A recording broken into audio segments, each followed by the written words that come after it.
ফার্স্টে ধরো একটা মেডিকেলের জন্য বা মেডিকেল অ্যাডমিশন টেস্টের জন্য কিভাবে একটা চ্যাপ্টার তোমরা পড়া শুরু করবে সেই নিয়ে কিছু কথা আমি বলছিলাম, যেহেতু মাইক প্রবলেমের কারণে তোমরা শুনতে পারো নাই। আবার সেটা আমি বলতেছি যে মেডিকেল অ্যাডমিশন টেস্টের জন্য প্রিপারেশন শুরু করার আগে ফার্স্ট যে কাজটা তোমাদের করতে হবে সেটা কি, যে কোনো একটা কোশ্চেন ব্যাংক তোমাদের কালেক্ট করতে হবে। মেডিকেল অ্যাডমিশন টেস্টের জন্য রিসেন্ট যে কোনো একটা কোশ্চেন ব্যাংক তোমাদেরকে কালেক্ট করতে হবে, যেখানে প্রতিটা অধ্যায়ের চ্যাপ্টার ওয়াইজ এমসিকিউ দেয়া আছে উইথ ব্যাখ্যা সহ, ব্যাখ্যা এবং এক্সপ্লেনেশন সহ কোশ্চেন ব্যাংকের অ্যান্সার দেয়া আছে বা বিগত বছরের প্রশ্নগুলো সলভ দেয়া আছে। এরকম একটা কোশ্চেন ব্যাংক তোমাদেরকে ফার্স্টে সিলেক্ট করতে হবে। তারপর তোমরা কি করবা, যেই চ্যাপ্টারটা পড়বা সেই চ্যাপ্টারের কোয়েশ্চেন ব্যাংকে সেটা ওপেন করবা। ওপেন করার পরে সেখানের যতগুলা কোয়েশ্চেন আছে সেগুলো তোমরা একবার দেখবা। এখন এই দেখা মানে কি, এই দেখা মানে কি শুধু বিগত বছরে যে এমসিকিউগুলো আসছে সেগুলোর অ্যান্সার সলভ করা? না, এই ক্ষেত্রে তোমাদের এই এমসিকিউগুলো দেখার পাশাপাশি তোমাদেরকে এরিয়া মার্কিংও করতে হবে এবং অ্যানালাইসিস করতে হবে। এটা কিরকম? ধরো এই রক্ত ও সংবহন অধ্যায়টি থেকে একটা প্রশ্ন আসছে বিগত বছরে, কি রক্তের পিএইচ কত, এরকম একটা প্রশ্ন আসছিল, কি রক্তের পিএইচ কত। তো আমরা জানি রক্তের পিএইচ বইয়ে দেয়া আছে কত, একটা রেঞ্জ দেয়া আছে, সেটা কত 7.5 থেকে 7.35, আর গড় মান কত 7.4। তো অপশনে গড় মানটাই দিয়ে অপশনে ছিল, তো সেই ক্ষেত্রে অ্যান্সার কত হয়েছিল 7.4। এখন তোমাদের কাজ কি হবে, শুধু এই অ্যান্সারটা পড়ে যাওয়া? না, তোমাদের কাজ হবে যে প্রশ্নটা তোমরা দেখছো এই প্রশ্নটা বইয়ের কোন অংশ থেকে আসছে সেই অংশটা ফার্স্টে বের করা। ধরো এই যে রক্তের পিএইচ, এও এই ইয়াটা কোথা থেকে আসছে বইয়ের, এই ধরো এই রক্তের যে এই ব্যাখ্যাটা দেয়া আছে, রক্তের যে এই ব্যাখ্যাটা দেয়া আছে এই পার্টটা থেকে এই প্রশ্নটা আসছে। তো তোমাদের ফার্স্ট কাজ কি হবে, ওই প্রশ্নটা দেখে এটা একটা ভিন্ন একটা কালি দিয়ে এটা মার্ক করে ফেলা। যেমন ধরো আমরা ম্যাক্সিমাম ক্ষেত্রে আমরা বই দাগানোর ক্ষেত্রে কি লাল কালি ইউজ করে থাকি। তো ধরো তুমি লাল কালি তোমার বই দাগানোর ক্ষেত্রে ইউজ করলা। এখন একটা ডিফারেন্ট কালি, ধরো হলুদ বা কমলা বা সবুজ নীল যে কোনো একটা কালি তুমি নিয়ে কি করবা, যেই অংশটা থেকে প্রশ্নটা আসছে সেই অংশটা হাইলাইট করবা। সাপোজ এই অংশটা থেকে প্রশ্নটা আসছে, এই অংশটা আমি হাইলাইট করলাম যে পিএইচ কত, এই রেঞ্জটা আমি হাইলাইট করলাম।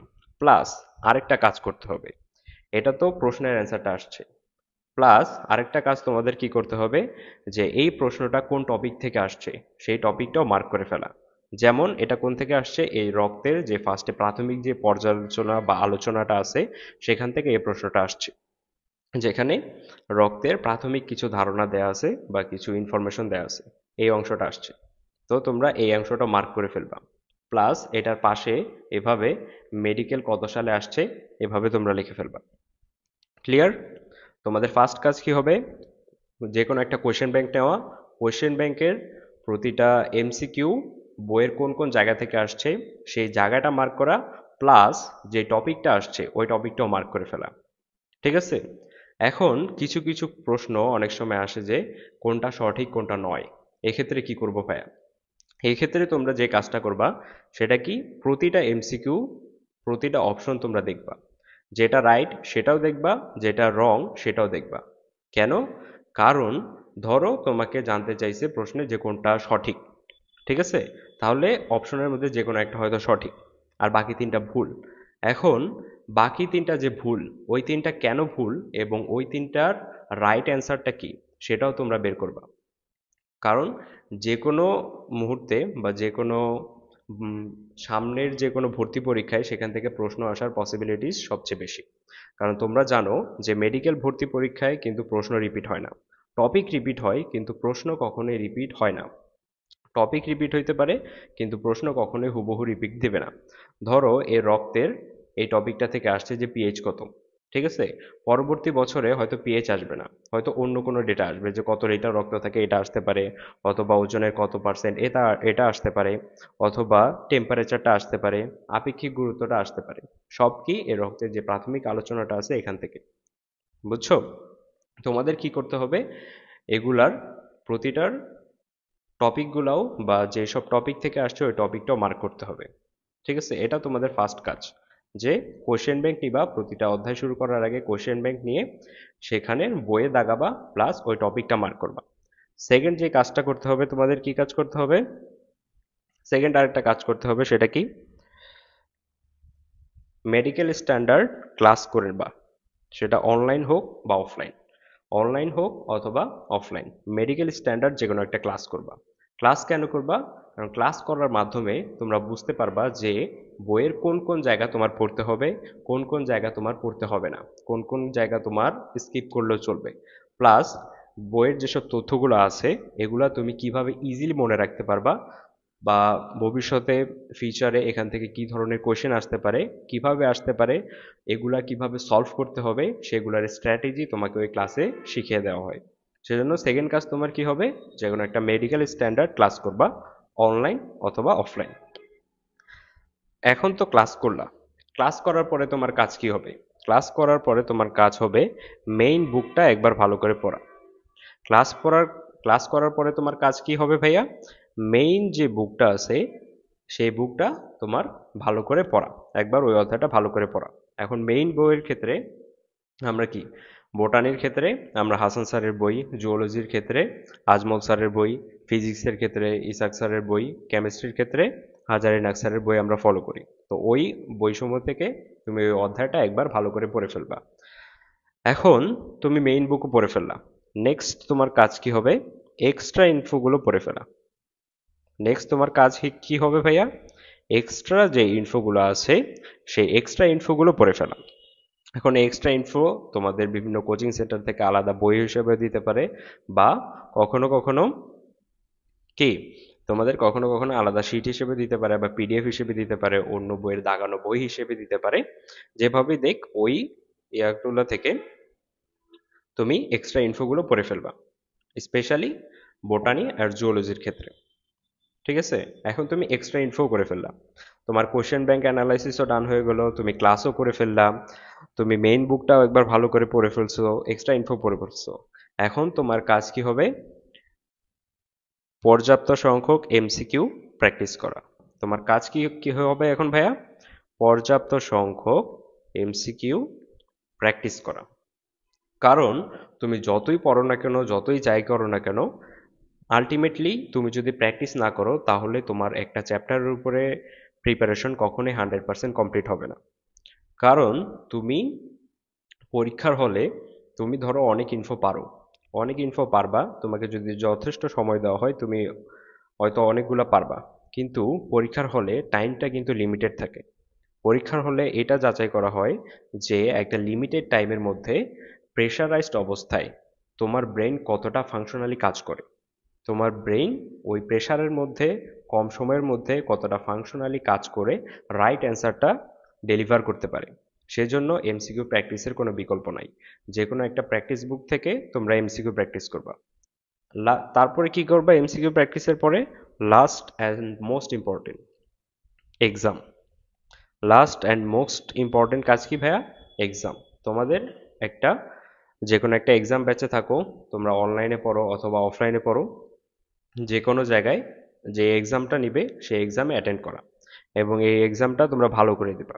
ঠিক আছে, এই কয়েকটা কাজ করার মাধ্যমে তোমার একটা অধ্যায়ের প্রিপারেশন মোটামুটি ডান।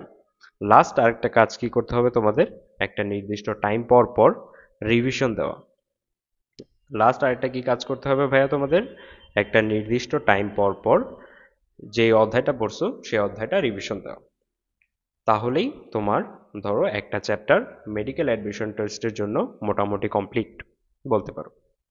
তাহলে আবার যদি আমরা একটু রিকেপ করি যে মেডিকেলের জন্য একটা চ্যাপ্টার তোমরা কিভাবে পড়বা, ফার্স্ট কোয়েশ্চেন ব্যাংক নিবা, সেখান থেকে প্রশ্নগুলো যেগুলো আসছে সেগুলো অ্যানালাইসিস করবা। সেকেন্ড, যে কোনো একটা মেডিকেল স্ট্যান্ডার্ড ক্লাস করবা।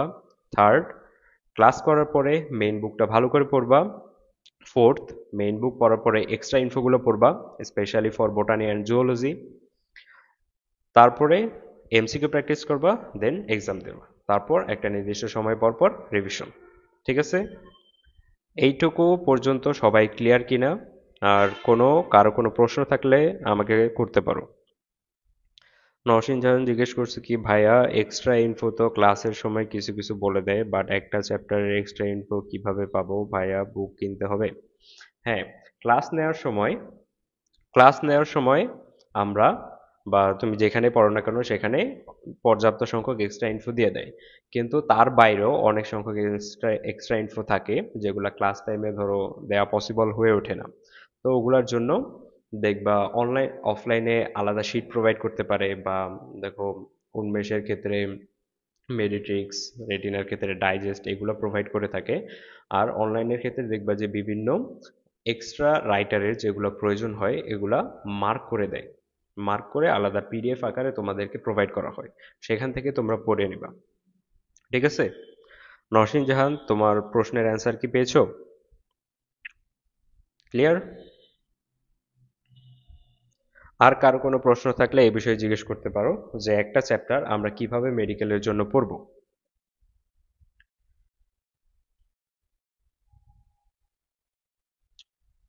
এই বিষয়টা যদি ক্লিয়ার হয়ে থাকে তাহলে আমরা আজকের মেইন ক্লাসে চলে যাব, রক্ত ও সংবহন অধ্যায়। যদি ক্লিয়ার হয় সবাই কমেন্টে জানাও ক্লিয়ার, তাহলে আমরা ক্লাস শুরু করে দিব। ক্লিয়ার?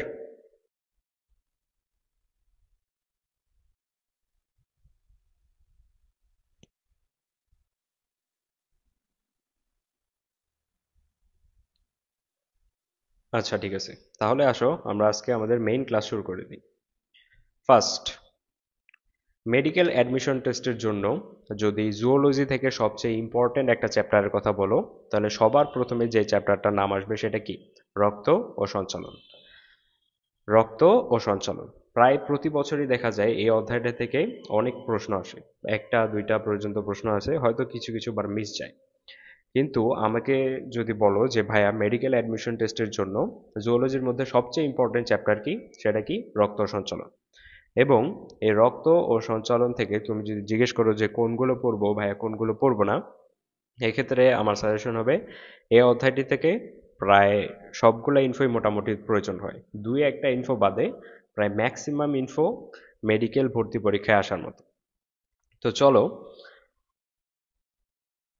এই চ্যাপ্টারটা শুরু করা যাক। Let's start. দেখো, এই অধ্যায় থেকে ফার্স্ট যে প্রশ্নটা আসার মতো সেটা কি, যে আমাদের মানুষের যে রক্ত সংবহন আছে, এই সম্পর্কে সর্বপ্রথম ধারণা দেন কে? ব্রিটিশ চিকিৎসক উইলিয়াম হার্ভে। মানুষের যে রক্ত সংবহন আছে, এই রক্ত সংবহনটা কিভাবে ঘটে বা কিভাবে হয় এই সম্পর্কে সর্বপ্রথম ধারণা দেন কে? ব্রিটিশ চিকিৎসক উইলিয়াম হার্ভে। যদি প্রশ্ন আসে এটাই আসার মতো। নেক্সট, যদি আমরা দেখি রক্ত, এখানে রক্ত সম্পর্কে প্রাথমিক কিছু ইনফরমেশন দেওয়া আছে। এইটা এই ইনফরমেশনগুলা অনেক ইম্পর্টেন্ট, এগুলা থেকে প্রায় প্রতি বছরই প্রশ্ন আসতে দেখা যায়। এখন যদি আমরা দেখি এখান থেকে কি কি ইম্পর্টেন্ট ইনফোগুলা লাগবে। দেখো ফার্স্টে আছে কি, একজন পূর্ণবয়স্ক মানুষ দেহে প্রায় 5 থেকে 6 লিটার রক্ত থাকে। কয় লিটার রক্ত থাকে ভাইয়া? প্রায় 5 থেকে 6 লিটার রক্ত থাকে। এবং এই রক্তটা কি আমাদের দেহের যে মোট ওজনটা আছে এর প্রায় 8%। তাহলে কত লিটার রক্ত থাকে? 5 লিটার রক্ত থাকে, যেটা আমাদের মোট দেহিক ওজনের কত? 8%। এবং তোমরা জানো কি আমাদের রক্তের পিএইচ মাত্রা কত? প্রায় 7.35 থেকে 7.45। গড়ে যেটার গড় মান ধরা হয় সেটা কি? 7.40। এবং এটা দেখতেছো কি 7 থেকে বড়, অর্থাৎ কি আমরা জানি কি 7 থেকে নিচে হলে সেটা অ্যাসিডিক পিএইচ, 7 থেকে বড় হলে সেটা বেসিক বা ক্ষারীয় পিএইচ। সেই কারণে যেহেতু পিএইচ এটার অ্যাভারেজে 7.4, যেটা 7 থেকে বেশি, তাই রক্ত কি সামান্য পরিমাণ ক্ষারীয়, রক্ত কি সামান্য পরিমাণ ক্ষারীয়। এবং আমাদের রক্তের তাপমাত্রা কত? প্রায় 36 থেকে 38 ডিগ্রি সেলসিয়াস। রক্তের তাপমাত্রা কত? প্রায় কত? 36 থেকে 38 ডিগ্রি সেলসিয়াস। এখন আসো রক্তের আপেক্ষিক গুরুত্ব কত ভাইয়া? 1.65। রক্তের আপেক্ষিক গুরুত্ব কত ভাইয়া? 1.65। আপেক্ষিক গুরুত্ব বলতে কি বোঝায়? আপেক্ষিক গুরুত্ব বলতে বোঝায় যে রক্তটা পানির তুলনায় কত গুণ ঘন। আপেক্ষিক গুরুত্ব বলতে কি বোঝায়? পানির তুলনায় রক্তটা কত গুণ ঘন। পানির তুলনায় রক্তটা কত গুণ ঘন? 1.605, মানে পানির তুলনায় হালকা একটু পরিমাণ ঘন। তারপর এখন দেখো আমাদের রক্তে কি বিভিন্ন অজৈব লবণ বিদ্যমান। এই অজৈব লবণের উপস্থিতির জন্য আমাদের রক্তের স্বাদটা কি একটু নোনতা ধরনের। তাহলে ভাইয়া তোমাকে যদি প্রশ্ন করা হয় যে আমাদের রক্তের স্বাদ নোনতা কেন, কারণ কি? অজৈব লবণের উপস্থিতি। তারপর এখন যদি দেখো যে সান্দ্রতা, রক্তের সান্দ্রতা পানির তুলনায় কত? প্রায় 5 গুণ বেশি। কত গুণ? 5 গুণ বেশি। তারপরে রক্তে গিয়ে আমরা দেখি যে লোহিত রক্তকণিকা ও প্লাজমা প্রোটিনের জন্য মূলত একটি হয়ে থাকে। কেন? মানুষের রক্তে যেসব লোহিত রক্তকণিকা আছে প্লাস প্লাজমা প্রোটিন আছে, এগুলোর উপস্থিতির কারণে আমাদের রক্তের সান্দ্রতা বিদ্যমান। আর এই সান্দ্রতা কত? পানির তুলনায় প্রায় 5 গুণ বেশি।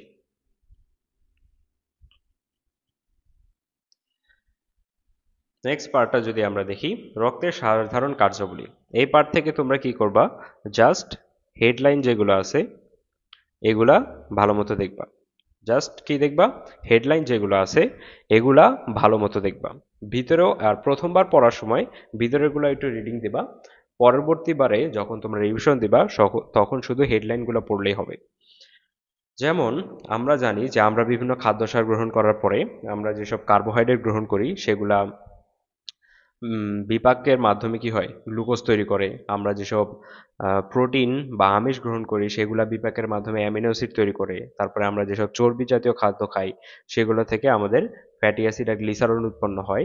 এইসব এছাড়াও আমরা যেসব ভিটামিন গ্রহণ করি, তারপর খনিজ লবণ গ্রহণ করি, পানি গ্রহণ করি, এসব কি রক্তের মাধ্যমে পরিবাহিত হয়।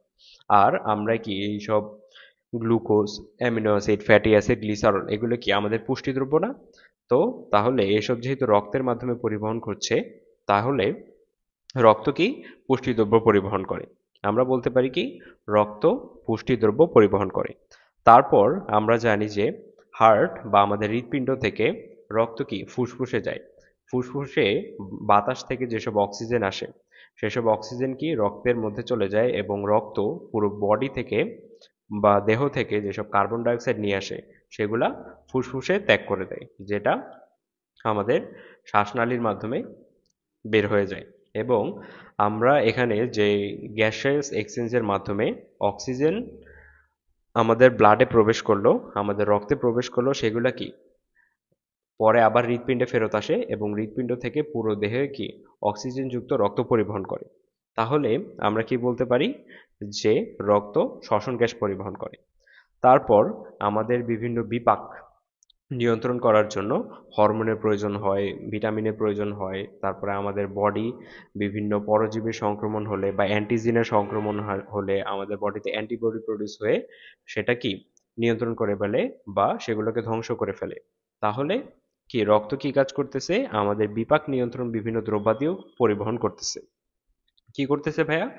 বিপাক নিয়ন্ত্রণ দ্রব্যাদিও পরিবহন করতেছে। তারপর এখন আমাদের বডিতে যে অনেকগুলো কোষ আছে, প্রতিটা কোষেই কি প্রতিনিয়ত বিভিন্ন বিপাক কার্য পরিবাহিত হয় বা সম্পাদিত হয়। এসব বিপাকের ফলে বিভিন্ন বর্জ্য পদার্থ সৃষ্টি হয়, যেমন ইউরিয়া, ইউরিক অ্যাসিড, বিলিরুবিন, তারপরে কার্বন ডাইঅক্সাইড। এসব বর্জ্য পদার্থ আমাদের দেহের প্রতিটা কোষে প্রতিনিয়ত উৎপন্ন হতে থাকে। এগুলা কি আমাদের এই রক্তের মাধ্যমে লিভারে যায়, তারপর কিডনিতে যায়, কিডনির মাধ্যমে ইউরিন বা মূত্রের মাধ্যমে অথবা মূত্রের মাধ্যমে একই এগুলো কি আমাদের বডি থেকে বের হয়ে যায়। তো আমরা কি বলতে পারি যে রক্ত কি করতেছে? আমাদের বর্জ্য পদার্থ পরিবহন করতেছে। তারপর কি করতেছে? আমাদের রক্ত পানি সাম্য নিয়ন্ত্রণ করতেছে। যেমন কোনো কারণে আমাদের বডিতে যদি পানির ঘাটতি ঘটে অথবা আমরা যদি কোনো কারণে ধরো পানি কম গ্রহণ করি, তখন কি করে? তখন আমাদের কিডনি কি করে? অতিরিক্ত পানি অ্যাবজর্ব করে ফেলে এবং অতিরিক্ত ঘনমূত্র তৈরি করে। আবার যখন অধিক পরিমাণ পানি আমরা গ্রহণ করি তখন এইসব কি কিডনি অতিরিক্ত পানিকে মূত্রের মাধ্যমে বের করে দেয়। এভাবে পানি সাম্য নিয়ন্ত্রণ করে। তারপর দেহের উষ্ণতা নিয়ন্ত্রণ করে। এই যে আমাদের দেহের কোষগুলো প্রতিনিয়ত বিভিন্ন কার্য সম্পাদন করতেছে, এর ফলে কি আমাদের টিস্যুতে কি প্রতিনিয়ত হিট বা তাপ উৎপন্ন হচ্ছে। এই তাপগুলো কিভাবে আমাদের বডিতে সঞ্চালিত হয় রক্তের মাধ্যমে। তাহলে আমরা কি দেখতেছি ভাইয়া, যে দেহের উষ্ণতা নিয়ন্ত্রণ করতেছি কি, রক্ত। তারপর দেখো আয়নের সমতা রক্ষা। রক্ত আমাদের কি করতেছে, আয়নের সমতা রক্ষা করতেছে। আমরা জানি আমাদের বডিতে বিভিন্ন ধরনের আয়ন থাকে। কি ধরনের আয়ন ভাইয়া? যেমন সোডিয়াম থাকে, পটাশিয়াম থাকে, ক্যালসিয়াম থাকে। এইসব আয়ন কি করে, আমাদের বিভিন্ন কাজকর্মের জন্য প্রয়োজন হয়। এবং এই আয়নের সমতা রক্ষা করে কে, রক্ত। তারপর আমরা জানি যে আমাদের রক্তে বিভিন্ন ধরনের কণিকা থাকে, যেমন লোহিত রক্তকণিকা, শ্বেত রক্তকণিকা, অনুচক্রিকা। শ্বেত রক্তকণিকার কয়েকটা ভাগের মধ্যে আমরা কি জানি, মনোসাইট আর নিউট্রোফিল, এগুলো কি ফ্যাগোসাইটোসিস প্রক্রিয়া সম্পাদন করতে পারে। কোন কোন কণা, কোন কোন কণিকা? মনোসাইট এবং নিউট্রোফিল। এগুলো কি আমাদের ফ্যাগোসাইটোসিস প্রক্রিয়ায় জীবাণু ধ্বংস করতে পারে, প্লাস অ্যান্টিবডিও উৎপন্ন করতে পারে আমাদের ডাব্লিউবিসি। এগুলোর মাধ্যমে কি করে, আমাদের বডিতে যদি কোনো কারণে কোনো জীবাণু প্রবেশ করে সেগুলোকে ধ্বংস করে দেয়। তাহলে আমাদের রক্ত কি দেহের প্রতিরক্ষাও ভূমিকা রাখতেছে। তারপর সঞ্চয় অঙ্গ থেকে খাদ্য পরিবহন। আমরা জানি কি আমাদের মেইন বা প্রধান সঞ্চয়াঙ্গ কি, লিভার। আমাদের বডিতে প্রতিনিয়ত খাদ্য গ্রহণের ফলে, বিপাকের ফলে যেসব সরলীকৃত খাদ্য উপাদানগুলো তৈরি হয়, সেগুলো কি পোর্টাল সংবহনের মাধ্যমে আমরা জানি বিভিন্ন অঙ্গাণু থেকে কোথায় যায়, লিভারে যায় বা যকৃতে যায়। যকৃতে যাওয়ার পরে সেখানে কি সঞ্চিত থাকে। এবং যখন আমাদের বডিতে কোনো একটা উপাদানের ঘাটতি হয়, তখন সেই সঞ্চয় অঙ্গ থেকে কি ব্লাডের মাধ্যমে বা রক্তের মাধ্যমে আমাদের দেহ টিস্যুতে ছড়িয়ে পড়ে। তাহলে রক্ত কি কাজ করতেছে, সঞ্চয় অঙ্গ থেকে খাদ্য পরিবহন করতেছে। তারপর আমাদের রক্ত কি প্লাজমা প্রোটিন, দেহের প্রোটিনের সঞ্চয় ভাণ্ডার হিসেবে কাজ করে। কি ভাইয়া? প্লাজমা প্রোটিন আমাদের দেহের প্রোটিনের সঞ্চয় ভাণ্ডার হিসেবে কাজ করে। সেই কারণে কি আমরা রক্তকে সঞ্চয় ভাণ্ডার হিসেবে বলতে পারি। তারপর আমরা জানি আমাদের বডিতে বিভিন্ন ধরনের বাফারের উপস্থিতি দেখা যায়, যেমন haemoglobin buffer, bicarbonate buffer, phosphate buffer etcetera. তো রক্তের মধ্যেও সেরকম হিমোগ্লোবিন বাফার সহ কয়েকটা বাফার থাকে। আর আমরা জানি কি বাফারের কাজ কি, অম্লক্ষারের সাম্যাবস্থা নিয়ন্ত্রণ করা। বাফারের কাজ কি ভাইয়া? অম্লক্ষারের সাম্যাবস্থা নিয়ন্ত্রণ করা। যেহেতু আমাদের রক্তে বিভিন্ন ধরনের বাফার দ্রব্যের উপস্থিতি রয়েছে, তাহলে কি আমরা বলতে পারি যে রক্ত আমাদের অম্লক্ষারের সাম্যাবস্থা নিয়ন্ত্রণ করতেছে। তারপর আমরা কি জানি, রক্তকণিকার মধ্যে থাকে কি অনুচক্রিকা। অনুচক্রিকায় বিভিন্ন ধরনের ক্লটিং ফ্যাক্টর থাকে, যেগুলা আমাদের রক্ত তঞ্চন প্রক্রিয়ায় সাহায্য করে থাকে। তাহলে রক্ত কি কাজ করতেছে ভাই, এখানে রক্তক্ষরণ প্রতিরোধ করতেছে। তারপর অভ্যন্তরীণ ভারসাম্য রক্ষা।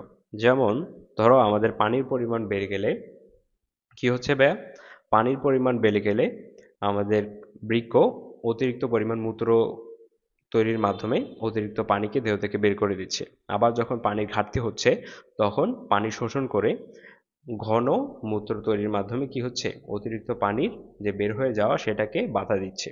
এই যে বিভিন্ন ধরনের কার্যাদি সম্পন্ন করছে, এইসব কার্যাদি সম্পন্ন করার মাধ্যমে আমাদের দেহের ভিতরে একটা সাম্যাবস্থা বা হোমিওস্টেসিস বজায় রাখছে। তারপর বিভিন্ন ধরনের রোগ নির্ণয়। বিভিন্ন ধরনের রোগ নির্ণয়ের ক্ষেত্রে আমরা ধরো বিভিন্ন ধরনের ব্লাড টেস্ট করে থাকি। যেমন ডেঙ্গুর ক্ষেত্রে আমরা ব্লাড টেস্ট করে থাকি, প্লাটিলেট কাউন্ট। তারপর ধরো আমাদের আরো ধরো তোমার জন্ডিসের ক্ষেত্রে আমরা বিলিরুবিন টেস্ট করি। বিভিন্ন ধরনের যেসব টেস্টগুলো আছে দেখবা ম্যাক্সিমাম ক্ষেত্রে কি হয়, আমরা যখন কোনো একটা হসপিটালে যাই, তখন ম্যাক্সিমাম ক্ষেত্রে আমাদের ব্লাড টেস্টগুলো দেওয়া হয়, যেখান থেকে আমাদের কি ব্লাড নেওয়ার মাধ্যমে প্রাথমিক যে রোগটা নির্ণয় করে সেই রোগটা নির্ণয় করা হয়। ক্লিয়ার? তাহলে ব্লাড কি করতেছে, আমাদের রক্ত রোগ নির্ণয়ের কাজেও ব্যবহৃত হচ্ছে। ক্লিয়ার? সবাই এইটুকু ক্লিয়ার কিনা আমাকে একটু জানাও। আর এইটুকুর মধ্যে কোনো প্রশ্ন আছে কিনা এটাও আমাকে একটু জানাও।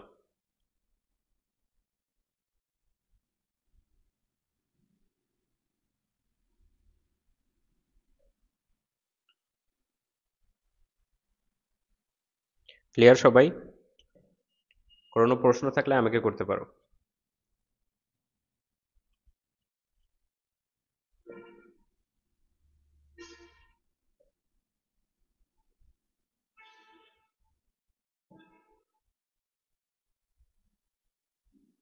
আচ্ছা ঠিক আছে, ক্লিয়ার বলছো। তা আমরা এখন সামনে যাই। এখন আসো রক্তের উপাদান। রক্তকে যদি আমরা সেন্ট্রিফিউজ মেশিনে নিয়ে যদি ঘুরাই, তাহলে আমরা দেখব যে রক্ত দুইটা স্তরে বিভক্ত হয়ে গেছে। উপরের দিকে হালকা হলুদ বর্ণের একটা স্তর পড়েছে, আর নিচের দিকে গাঢ় একটা লাল রঙের একটা স্তর পড়ছে। তো উপরের দিকে যে হালকা হলুদ বর্ণের যে স্তরটা আছে, সেটা প্রায় 55% মতো হয়ে থাকে, এবং সেই স্তরটাকে বলা হয় কি ভাইয়া? রক্তরস বা প্লাজমা। তাহলে উপরের দিকে সেন্ট্রিফিউজ টেস্ট টিউবে আমরা যদি ব্লাড নেই এবং ব্লাড নিয়ে যদি সেন্ট্রিফিউগাল যন্ত্রে ঘুরাই, তাহলে উপরের দিকে যে হালকা হলুদ বর্ণের যে অংশটা থাকবে সেটাকে বলা হয় রক্তরস বা প্লাজমা। আর নিচের দিকে যে গাঢ়তর অংশটা থাকে, সেটা প্রায় থাকে 45%, এবং সেখানে থাকে কি বিভিন্ন ধরনের রক্তকণিকা। এর মধ্যে আরবিসি বা লোহিত রক্তকণিকার পরিমাণ সবচেয়ে বেশি থাকে, যেটার কারণে নিচের অংশটা লাল দেখায়। তাহলে আমরা কি দেখলাম? রক্ত দুইটা ভাগে বিভক্ত, যেটার মধ্যে এক ভাগ প্রায় 55% কি রক্তরস বা প্লাজমা, আর 45% রক্ত কণিকা। এখন রক্তরস বা প্লাজমার বিভিন্ন অংশ যদি আমরা দেখি, রক্তরস বা প্লাজমা কি? নওশীন জাহান কমেন্ট করেছে কি হোমো মানে তো ভাইয়া সেম, স্ট্যাটিস এখানে কি বোঝাচ্ছে? এখানে হোমো বোঝায় নাই ভাইয়া, হোমিওস্ট্যাসিস। হোমোস্ট্যাসিস না, হোমিওস্ট্যাসিস। হোমিওস্ট্যাসিস বলতে এমন একটা কন্ডিশন বোঝায়, ধরো বাইরে যে কোনো ধরনের পরিবর্তন হইতে পারে, বা তোমার বডির ভিতরে যে কোনো ধরনের পরিবর্তন হইতে পারে, যেটা নর্মালি স্বাভাবিকের তুলনায় অস্বাভাবিক। হঠাৎ কোনো একটা কিছু, ধরো তুমি নর্মালি কি, ধরো 2 লিটার পানি পান করতেছো, বা 2 লিটার পানি তুমি নর্মালি পান করো। কোনো কারণে কোনো কারণে যদি তুমি ধরো অতিরিক্ত গরমের কারণে 3 লিটার বা 4 লিটার পানি পান করছো, তখন তোমার কি হবে? মূত্রের পরিমাণ বেড়ে যাবে। আবার ধরো কোনো কারণে তুমি ধরো বাইরে গেছো, পানি পাও নাই, পানি খেতে পারতেছো না, তখন তোমার বডি কি করবে? অতিরিক্ত ঘন মূত্র তৈরি করবে। এই যে একটা অবস্থা চেঞ্জের মাধ্যমে কি তোমার বডির একটা সাম্যাবস্থা বজায় রাখতেছে, এই প্রক্রিয়াটাকে বলা হয় হোমিওস্ট্যাসিস।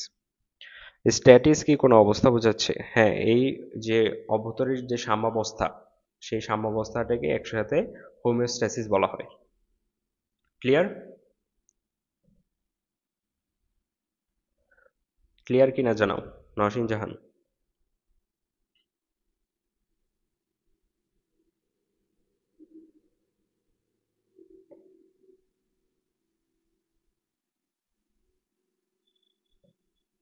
আচ্ছা চলো আমরা সামনে এগাই। এখন রক্তরস বা প্লাজমার উপাদানগুলো যদি দেখি, এতে পানির পরিমাণ কত পার্সেন্ট থাকে ভাইয়া? 90 to 95%। রক্তরস বা প্লাজমায় পানির পরিমাণ কত থাকে? 90 to 92%। আর দ্রবীভূত কঠিন পদার্থের পরিমাণ কত থাকে? 8 থেকে 10%। এখন এই কঠিন পদার্থের মধ্যে বিভিন্ন ধরনের জৈব পদার্থ থাকতে পারে, অজৈব উপাদান থাকতে পারে। এখন যদি আমরা দেখি যে এসব উপাদানগুলো কি, যেমন অজৈব পদার্থ বা ইনঅর্গানিক কনস্টিটিউয়েন্টের মধ্যে কি থাকে, এগুলোর পরিমাণ প্রায় 0.9%। অজৈব পদার্থের পরিমাণ কত ভাইয়া? প্রায় 0.9%। এর মধ্যে বিভিন্ন ধরনের আয়নগুলো যেগুলো আছে, এগুলো ম্যাক্সিমাম থাকে, যেমন sodium chloride, sodium bicarbonate, calcium, potassium, magnesium, phosphorus, iron, তামা, আয়োডিন প্রভৃতি। এখন জৈব পদার্থগুলো যদি আমরা দেখি, জৈব পদার্থর মধ্যে কি থাকে? 3টা উপাদান থাকে। প্লাজমা প্রোটিন, নাইট্রোজেন ঘটিত রেচন পদার্থ আর উন্নত পদার্থ। প্লাজমা প্রোটিন কয় পার্সেন্ট থাকে প্রায়? প্রায় 7.5%। এবং এই প্লাজমা প্রোটিন কয়টা? 4টা: অ্যালবুমিন, গ্লোবিউলিন, প্রথমবিন আর ফাইব্রিনোজেন। কি কি ভাইয়া প্লাজমা প্রোটিন? অ্যালবুমিন, গ্লোবিউলিন, প্রথমবিন আর ফাইব্রিনোজেন। তো এই প্লাজমা প্রোটিনগুলো নর্মালি তুমি যদি মনে রাখতে পারো তো ভালো, আর যদি তোমার মনে রাখতে সমস্যা হয়, তাহলে তুমি একটা লাইন দিয়ে মনে রাখতে পারো। লাইনটা কি ভাইয়া? জিপিএ 5। কি লাইনের মাধ্যমে মনে রাখতে পারো ভাইয়া? জিপিএ 5। এখানের জি দিয়ে কি?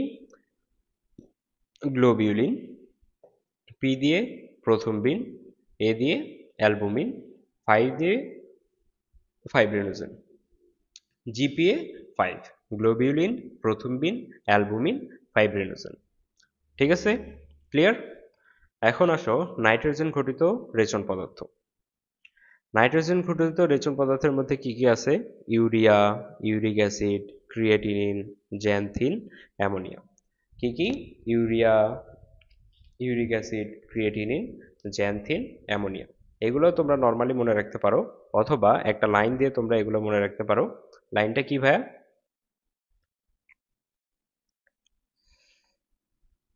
লাইনটা কি ভাইয়া? যে জামাই আমার ক্রিয়েটিভ। কি লাইন দ্বারা মনে রাখতে পারো? জামাই আমার ক্রিয়েটিভ। জামাই আমার ক্রিয়েটিভ। ঠিক আছে, এখন জামাইয়ের যা দিয়ে কি? জ্যান্থিন। জামাইয়ের যা দিয়ে কি? জ্যান্থিন। ই দিয়ে ইউরিয়া, ইউরিয়া, ইউরিক অ্যাসিড। রসায়তে কি ভাইয়া? Urea, uric acid, urea, uric acid. আমার দিয়ে আমরা কি মনে রাখবো? অ্যামোনিয়া। আমার দিয়ে কি মনে রাখবো ভাইয়া? অ্যামোনিয়া। ক্রিয়েটিভ দিয়ে আমরা মনে রাখবো কি ভাইয়া? ক্রিয়েটিনিন। ক্রিয়েটিভ দিয়ে আমরা কি মনে রাখবো ভাইয়া? ক্রিয়েটিনিন। ঠিক আছে, তাহলে আমাদের যে রক্তরস বা প্লাজমার মধ্যে যেসব অপ্রোটিন জাতীয় পদার্থ আছে সেগুলো আমরা একটা লাইন দিয়ে মনে রাখতে পারি। সেটা কি? জামাই আমার ক্রিয়েটিভ। কি ভাইয়া? জামাই আমার ক্রিয়েটিভ। জামাইয়ের যা দিয়ে জ্যান্থিন, রসইতে ইউরিয়া, ইউরিক অ্যাসিড, আমার দিয়ে অ্যামোনিয়া, ক্রিয়েটিভ দিয়ে ক্রিয়েটিনিন। ক্লিয়ার? আচ্ছা, এখন অন্যান্য পদার্থগুলো যদি আমরা দেখি, অন্যান্য পদার্থের মধ্যে থাকতে পারে যেমন গ্লুকোজ, ফ্যাট, কোলেস্টেরল, ভিটামিন, বিভিন্ন রঞ্জক পদার্থ ইত্যাদি, এগুলো থাকতে পারে। নেক্সট যদি আসো যে রক্তরসের কাজ, এগুলা বিভিন্ন এই অধ্যায় থেকে যতগুলা কাজ আছে প্লাস বৈশিষ্ট্য আছে এগুলা খুব খুব খুব ইম্পর্টেন্ট। এগুলা থেকে প্রশ্ন আসতে দেখা গেছে, এগুলা খুব ইম্পর্টেন্ট, এগুলা ভালো মতো পড়বা। যেমন রক্তরসের কাজ, ফার্স্ট কাজ যদি দেখি, রক্তরস কি করে? রক্তের তালল্য রক্ষা করে, ভাসমান রক্তকণিকা সহ অন্যান্য দ্রবীভূত পদার্থ দেহে সর্বত্র বহন করে। আমরা জানি কি যে রক্ত কাজের মধ্যে আমরা দেখছিলাম যে বডি ফ্লুইড, যে পানি সাম্য নিয়ন্ত্রণ, এটা কি রক্ত করে থাকে। এর মাধ্যমে রক্ত কি করে? রক্তের তারল্য রক্ষা করে। প্লাস আমরা জানি যে রক্তের মধ্যে রক্তরস বা প্লাজমা ছাড়াও কি বিভিন্ন ধরনের কণিকা থাকে, যেমন লোহিত রক্তকণিকা, আরবিসি, ডাব্লিউবিসি, প্লাটিলেট, এগুলা এগুলা কি রক্তের মাধ্যমে দ্রবীভূত হয়ে দেহের সর্বত্র গ্রহণ করে নিয়ে যায়। তারপর কি ভাইয়া? এই যে আমাদের যে খাবার গ্রহণ করি, এসব খাবার গ্রহণ করার পর সেগুলো কি আমাদের দেহে পরিপাক হয়। পরিপাক হওয়ার পরে সরল খাদ্য উপাদানে পরিণত হয়। সরল খাদ্য উপাদানে পরিণত হওয়ার পর এগুলা কি আমাদের রক্তের মধ্যে চলে আসে। এই খাদ্যসারগুলো কি হয়? আমাদের রক্তরসে দ্রবীভূত হয়ে যায় এবং বিভিন্ন টিস্যু ও অঙ্গে যেসব যেসব জায়গায় প্রয়োজন হয় সেগুলাই বাহিত হয়ে যায়। এসব খাদ্যসার পরিপাকের পর খাদ্যসার রক্তরসে দ্রবীভূত হয়ে দেহের বিভিন্ন টিস্যু ও অঙ্গতে বাহিত হয়। তারপর এসব টিস্যুতে বিভিন্ন বিপাকীয় কার্য চলার ফলে বিভিন্ন কি বর্জ্য পদার্থ সৃষ্টি হয়। সেই বর্জ্য পদার্থগুলো রক্তের মাধ্যমে রেচনের জন্য বৃক্কে নিয়ে যায়। তারপর টিস্যুর যে অধিকাংশ কার্বন ডাই অক্সাইড হলো কি রক্তরসে বাইকার্বনেট রূপে দ্রবীভূত হয়। টিস্যুর অধিকাংশ কার্বন ডাই অক্সাইড রক্তরসে বাইকার্বনেট রূপে দ্রবীভূত হয়ে থাকে। তোমরা যখন পরবর্তী চ্যাপ্টার পড়বা, শ্বসন ও পরিবহন না কি যেন চ্যাপ্টারটার নাম, ভুলে গেছি, ওই চ্যাপ্টারটা দেখবা যে রক্তের মাধ্যমে কিভাবে অক্সিজেন এবং কার্বন ডাই অক্সাইড পরিবহন হয় সেটা সম্পর্কে ব্যাখ্যা দেওয়া আছে। সেখানে দেখবা যে কার্বন ডাই অক্সাইডের মধ্যে কার্বন ডাই অক্সাইড রক্তের মাধ্যমে কি বাইকার্বনেট রূপে দ্রবীভূত হয়ে থাকে। পটাশিয়াম বাইকার্বনেট আর সোডিয়াম বাইকার্বনেট রূপে মেইনলি পরিবাহিত হয়ে থাকে। তারপরের কাজটা যদি আমরা দেখি, কি বলছে ভাইয়া? যে অল্প পরিমাণ অক্সিজেন আমাদের রক্তরস বাহিত করে। তারপরের কাজটা যদি দেখি, লোহিত কণিকায় সংবদ্ধ হওয়ার আগে অক্সিজেন প্রথমে রক্তরসে দ্রবীভূত হয়। অর্থাৎ আমাদের যে লোহিত রক্তকণিকা আছে, লোহিত রক্তকণিকার হিমোগ্লোবিনের সাথে আমরা জানি কি অক্সিহিমোগ্লোবিন রূপে অক্সিজেনটা পরিবাহিত হয়। এর আগে কি হয়, রক্তরসে প্রথমে দ্রবীভূত হয়, তারপর রক্তরসের মাধ্যমে বিভিন্ন হরমোন, এনজাইম, লিপিড প্রভৃতি বিভিন্ন অঙ্গে বাহিত হয়ে থাকে। তারপর আমরা কি জানি, রক্তরসে বিভিন্ন ধরনের বাফার উপস্থিত থাকে।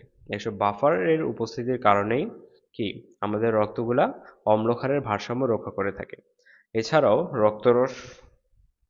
রক্ত জমাট বাঁধার প্রয়োজনীয় উপাদানগুলো পরিবহন করে থাকে। রক্তরস কি করে, রক্ত জমাট বাঁধার প্রয়োজনীয় উপাদানগুলো পরিবহন করে থাকে। এছাড়াও কি করে, যকৃৎ, পেশি ইত্যাদি অঙ্গে উৎপন্ন তাপ শক্তিকে সমগ্র দেহে বহন করে দেহের তাপের সমতা রক্ষা করে থাকে। এই হলো রক্তরসের কাজ। রক্তরসের কাজগুলা তোমরা সবাই ভালো করে দেখবা। ঠিক আছে ভাইয়া, ক্লিয়ার? এ পর্যন্ত কোনো প্রশ্ন আছে কারো? প্রশ্ন থাকলে জানাতে পারো।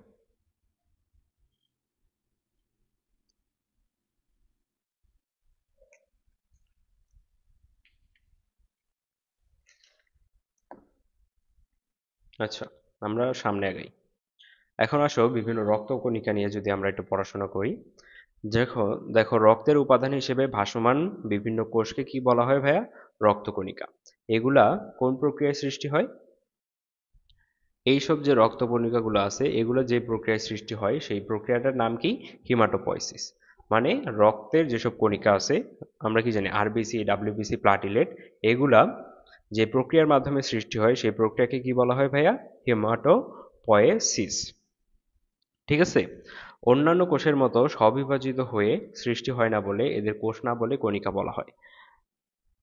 আমাদের এসব যে রক্তকণিকাগুলো আছে এগুলোর মধ্যে একটা পূর্ণাঙ্গ কোষ সৃষ্টি হওয়ার জন্য ধরো যেসব উপাদানগুলো প্রয়োজন হয় সেসব উপাদানগুলো নর্মালি থাকে না। যেই কারণে কি হয়, এগুলা স্ববিভাজিত হইতে পারে না। যে কারণে এইসব কোষগুলোকে বা ডাব্লিউবিসি, আরবিসি, প্লাটিলেটগুলোকে কোষ বলা হয় না, বলা হয় কণিকা। ঠিক আছে, এখন রক্তরসে আমরা জানি তিন ধরনের কণিকা থাকে। ফার্স্টে কি, এরিথ্রোসাইট বা আরবিসি বা লোহিত রক্তকণিকা, লিউকোসাইট বা শ্বেত রক্তকণিকা, প্লেটেলেট বা থ্রম্বোসাইট। কয় ধরনের কণিকা থাকে ভাইয়া? তিন ধরনের কণিকা থাকে। কি কি? এরিথ্রোসাইট বা লোহিত রক্তকণিকা, লিউকোসাইট বা শ্বেত রক্তকণিকা ও প্লেটেলেট বা থ্রম্বোসাইট বা অনুচক্রিকা। ঠিক আছে, এখন এখানে রক্তের বিভিন্ন উপাদানগুলো একটা চার্ট আকারে দেয়া আছে। এগুলা তোমরা পুরো অধ্যায় পড়ার পরে এই চার্টটা একবার দেখে দিবা। দেখো রক্তরসে আমরা কি দেখছি, দুইটা পার্ট, দুইটা অংশ থাকে, রক্তরস আর এটা রক্তকণিকা। রক্তরস থাকে 55%, রক্তকণিকা থাকে 45%। রক্তরসের মধ্যে পানি দেখছিলাম আমরা কত ভাইয়া? 90 to 92%। 90 to 92%। কঠিন পদার্থ কত ছিল? 8 থেকে 10%। এর মধ্যে বিভিন্ন অজৈব উপাদান ছিল, জৈব উপাদান ছিল। অজৈব উপাদানগুলোর মধ্যে sodium chloride, potassium, calcium, magnesium এসব উপাদান ছিল। প্লাজমা প্রোটিন আমরা কি দ্বারা মনে রাখছি? জিপিএ 5 দ্বারা। এছাড়া আমাদের রক্তকণিকার মধ্যে তিন ধরনের কণিকা থাকে, আরবিসি, ডাব্লিউবিসি, প্লাটিলেট। এগুলোর বিভিন্ন ভাগটাগ আছে, এগুলো আমরা সামনে দেখব। তো চলো সামনে দেখা যাক। এখন যদি আমরা আসি যে লোহিত রক্তকণিকা এর লোহিত রক্তকণিকা বা আরবিসি নিয়ে। লোহিত রক্তকণিকার অপর নাম কি ভাইয়া? এরিথ্রোসাইট। লোহিত রক্তকণিকার অপর নাম কি ভাইয়া? এরিথ্রোসাইট। দেখো মানবদেহের রক্তরসে ভাসমান গোল দ্বি অবতল চাকতির মতো নিউক্লিয়াসবিহীন কিন্তু অক্সিজেনবাহী হিমোগ্লোবিন যুক্ত লাল বর্ণের রক্তকণিকা লোহিত রক্তকণিকা বলা হয়। কি বলছে ভাইয়া? আমাদের যে লোহিত রক্তকণিকাটা আছে এটা কি? গোল। তারপর কি?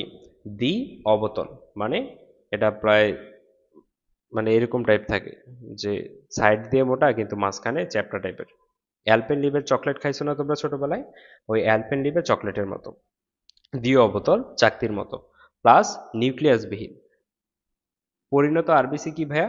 নিউক্লিয়াসবিহীন, মানে নিউক্লিয়াস এখানে থাকবে না। প্রাথমিক পর্যায়ে যখন আরবিসি তৈরির সূচনা হয় সেখানে নিউক্লিয়াস থাকে, কিন্তু পরবর্তীতে যখন পূর্ণাঙ্গ বা পূর্ণতা প্রাপ্তি পায় এই পূর্ণতা প্রাপ্তির সময় নিউক্লিয়াসটা ত্যাগ করে পরিণত আরবিসিতে পরিণত হয়, যে কারণে এটা নিউক্লিয়াসবিহীন। এবং এখানে কি থাকে আমরা জানি আরবিসিতে হিমোগ্লোবিন যুক্ত, হিমোগ্লোবিন যুক্ত কি থাকে ভাইয়া, হিমোগ্লোবিন যুক্ত। আর আমরা জানি কি হিমোগ্লোবিন অক্সিজেন পরিবহন করে। তারপরে যদি দেখো যে এই পার্টটা খুব ইম্পর্টেন্ট যে কোথায় বা এই পার্টটা খুব ইম্পর্টেন্ট যে মানুষের দেহে বা কোন কোন দেহে বা কোন অবস্থায় আমাদের দেহের মধ্যে কতটুকু পরিমাণ রক্তকণিকা থাকে। দেখো ভ্রূণদেহে আমাদের আরবিসির পরিমাণ কত ভাইয়া, 80 থেকে 90 লাখ। ভ্রূণদেহে আমাদের আরবিসি পরিমাণ কত, 80 থেকে 90 লাখ। শিশু দেহে সেটা একটু কমে, সেটা কত হয় প্রায় 60 থেকে 70 লাখ। পূর্ণাঙ্গ পুরুষে এটা কত হয় ভাইয়া, 50 থেকে 54 লাখ। পূর্ণাঙ্গ পুরুষে এটা কত হয় ভাইয়া, 50 থেকে 54 লাখ। এবং পূর্ণাঙ্গ স্ত্রী দেহে এই সংখ্যাটা কত দাঁড়ায়, 44 থেকে 49 লাখ। পূর্ণাঙ্গ স্ত্রী দেহে এই আরবিসির সংখ্যাটা কত দাঁড়ায় ভাইয়া, 44 থেকে 49 লাখ। এবং বিভিন্ন শারীরিক অবস্থায় এই সংখ্যার তারতম্য ঘটতে পারে। যেমন ব্যায়ামের সময় এবং গর্ভাবস্থায় লোহিত কণিকার সংখ্যা সবচেয়ে বেশি হয়। কখন ভাইয়া, ব্যায়ামের সময় এবং গর্ভাবস্থায় কণিকার সংখ্যা সবচেয়ে বেশি হয়। কেন, কারণ আমরা জানি আমরা যখন ব্যায়াম করি তখন আমাদের বডির সেলগুলোতে বা কোষগুলোর জন্য কি হয়, নর্মালের তুলনায় বা নর্মাল কন্ডিশনের তুলনায় অতিরিক্ত অক্সিজেন প্রয়োজন হয়। আর এই অক্সিজেন পরিবহন কে করে ভাইয়া, আরবিসি। যে কারণে আমাদের ব্যায়ামের সময় বা এক্সারসাইজের সময় কি হয়, আরবিসির পরিমাণ বেড়ে যায়। তারপর লিঙ্গ ও বয়স ভেদে হিমোগ্লোবিনের পরিমাণ স্বাভাবিক মাত্রার নিচে যদি থাকে তখন সেটাকে কি বলা হয় ভাইয়া, রক্তাল্পতা বা অ্যানিমিয়া। লিঙ্গ ও বয়স ভেদে হিমোগ্লোবিনের পরিমাণ স্বাভাবিক মাত্রার নিচে থাকলে তাকে কি বলা হয় ভাইয়া, রক্তাল্পতা বা অ্যানিমিয়া। আর লোহিত রক্তকণিকার আয়ুষ্কাল কত ভাইয়া, 120 দিন। লোহিত রক্তকণিকার আয়ুষ্কাল কত ভাইয়া, 120 দিন। আর এই লোহিত রক্তকণিকাগুলো কোথা থেকে উৎপন্ন হয়, আমাদের যেই বোনসগুলো আছে সেই বোনসের লাল অস্থিমজ্জার স্টেম কোষ থেকে। কোথা থেকে উৎপন্ন হয় ভাইয়া, লাল অস্থিমজ্জার স্টেম কোষ থেকে।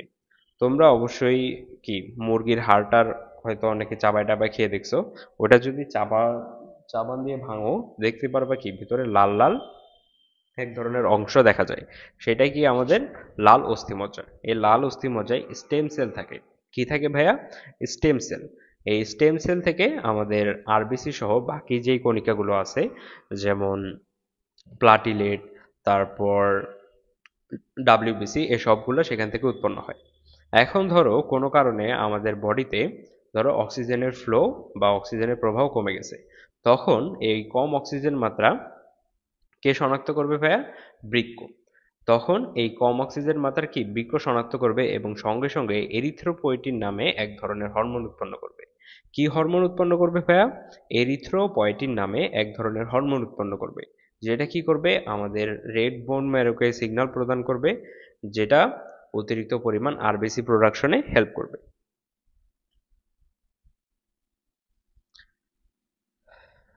এখন এই যে আরবিসি, এই আরবিসির তৈরির যে প্রক্রিয়া সেই প্রক্রিয়াটাকে বলা হয় কি ভাইয়া, এরিথ্রোপয়েসিস। আরবিসি তৈরির যে প্রক্রিয়া সেই প্রক্রিয়াকে বলা হয় এরিথ্রোপয়েসিস। একটু আগে আমরা একটা পয়েসিস দেখছিলাম, কি পয়েসিস দেখছিলাম ভাইয়া, যে রক্তকণিকা উৎপাদনের প্রক্রিয়া। একটু আগে আমরা একটা পয়েসিস দেখছিলাম কি ভাইয়া, রক্তকণিকা উৎপাদনের প্রক্রিয়া। ঠিক আছে, সব ধরনের রক্তকণিকা উৎপাদনের প্রক্রিয়াকে বলা হয়েছিল কি, হিমাটোপয়েসিস। কিন্তু শুধুমাত্র আরবিসি সৃষ্টির প্রক্রিয়াকে কি বলা হয় ভাইয়া, এরিথ্রোপয়েসিস।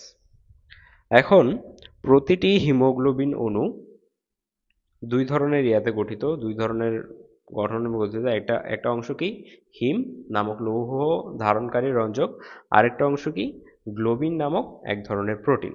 তাহলে প্রতিটা হিমোগ্লোবিন কি কি অংশ নিয়ে গঠিত, একটা হিম একটা গ্লোবিন অংশ।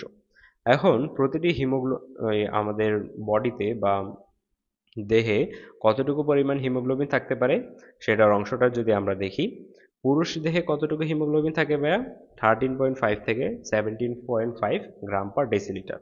স্ত্রী দেহে কতটুকু হিমোগ্লোবিন থাকে ভাইয়া, 11.5 টু 15.5 গ্রাম পার ডেসিলিটার। পুরুষে হিমোগ্লোবিনের পরিমাণ কত ভাইয়া, 13.5 থেকে 17.5 গ্রাম পার ডেসিলিটার। স্ত্রীর দেহে কত ভাইয়া, 11.5 থেকে 15.5 গ্রাম পার ডেসিলিটার। এবং হিমোগ্লোবিনের 4টি পলিপেপটাইড চেনের সাথে কি হয়, একটি হিম গ্রুপ যুক্ত হয়ে থাকে। আমাদের বডির 100 ml রক্তে যদি হিমোগ্লোবিনের পরিমাণ নির্ণয় করতে বলা হয়, সেই পরিমাণটুকু কি, প্রায় 16 গ্রামের মতো। কতটুকু ভাইয়া? 16 গ্রাম। লোহিত রক্তকণিকার কাজ, এই পার্টটুকু খুব ইম্পর্টেন্ট। সবাই এই পার্টটুকু ভালো করে দেখবা যে লোহিত কণিকা আমাদের কি কাজ করে। দেখো ফার্স্ট কি বলছে, লোহিত রক্তকণিকার হিমোগ্লোবিন ফুসফুস থেকে দেহকোষে অধিকাংশ অক্সিজেন এবং সামান্য পরিমাণ কার্বন ডাই অক্সাইড পরিবহন করে।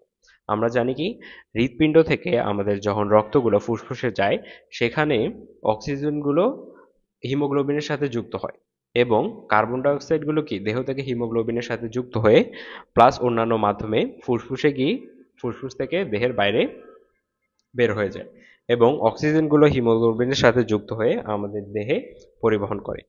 তারপর আরবিসি কি করে, রক্তের ঘনত্ব ও সান্দ্রতা রক্ষা করে। আরবিসি কি করে ভাইয়া? রক্তের ঘনত্ব ও সান্দ্রতা রক্ষা করে।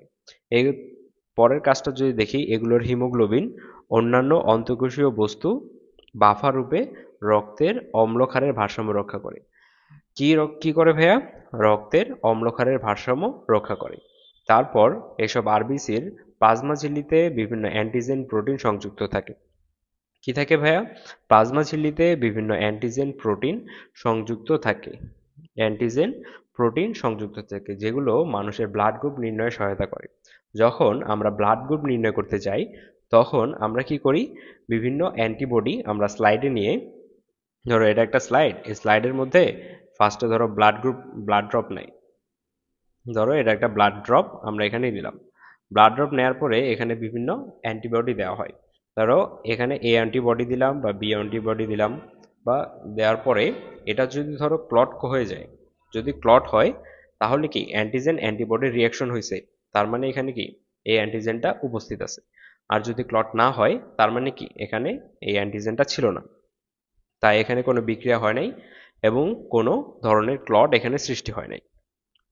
আর এই অ্যান্টিজেন অ্যান্টিবডিটা কোথা থেকে ভাইয়া? আরবিসির প্লাজমা মেমব্রেনে, যেটা মানুষের ব্লাড গ্রুপ নির্ণয়ে সহায়তা করে। তারপর এইসব রক্তকণিকায় আমরা দেখছিলাম কি হিম আর গ্লোবিন নামক এক ধরনের অংশ থাকে, যেখান থেকে পরবর্তীতে কি হয়, এটা ভাঙনের মাধ্যমে, আমরা জানি এদের অর্ধায়ু কত, বা আয়ুষ্কাল কত, 120 দিন। 120 দিন পরে যখন এটা ভেঙে যায়, তখন সেটা কি বিভিন্ন রঞ্জক পদার্থ উৎপন্ন করে। সেটার মধ্যে কি থাকে, বিলিরুবিন আর বিলিবার্ডিন। এর মধ্যে বিলিরুবিনটা হলুদ বর্ণের হয়ে থাকে আর বিলিবার্ডিনটা সবুজ বর্ণের হয়ে থাকে। তারপর কি কাজ যদি দেখি আমরা, লোহিত রক্তকণিকা এনজাইম রূপী নাইট্রিক অক্সাইড উৎপন্ন করতে পারে। কি উৎপাদন করতে পারে ভাইয়া? এনজাইম রূপী নাইট্রিক অক্সাইড উৎপাদন করতে পারে, যা এন্ডোথেলিয়ার কোষের এল আর্জিনের মতো ব্যবহৃত হয়। কিসের মতো ব্যবহৃত হয় ভাইয়া? এন্ডোথেলিয়াল কোষের এল আর্জিনের মতো ব্যবহৃত হয় নাইট্রিক অক্সাইড। এছাড়াও কি এরা হাইড্রোজেন সালফাইড গ্যাস উৎপাদন করে, যা রক্তনালীর সংকোচনের জন্য সংকেত প্রদান করে। কি উৎপাদন করে ভাইয়া? হাইড্রোজেন সালফাইড গ্যাস উৎপাদন করে, যা রক্তনালীর সংকোচনের জন্য সংকেত প্রদান করে।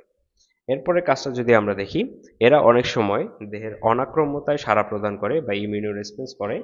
তারপর ব্যাকটেরিয়া দ্বারা আক্রান্ত হলে লোহিত রক্তকণিকার হিমোগ্লোবিন থেকে এক ধরনের মুক্ত আয়ন সৃষ্টি হয়। কি সৃষ্টি হয় ভাইয়া? এক ধরনের মুক্ত আয়ন সৃষ্টি হয়, যা জীবাণুর কোষ প্রাচীর ভেঙে দিয়ে একে ধ্বংস করে ফেলে। তো এই ছিল মোটামুটি লোহিত রক্তকণিকার ক্লাস। এখানে কারো কোনো ধরনের কনফিউশন থাকলে আমাকে জানাতে পারো, আর যদি ক্লিয়ার থাকে কমেন্টে জানাও ক্লিয়ার।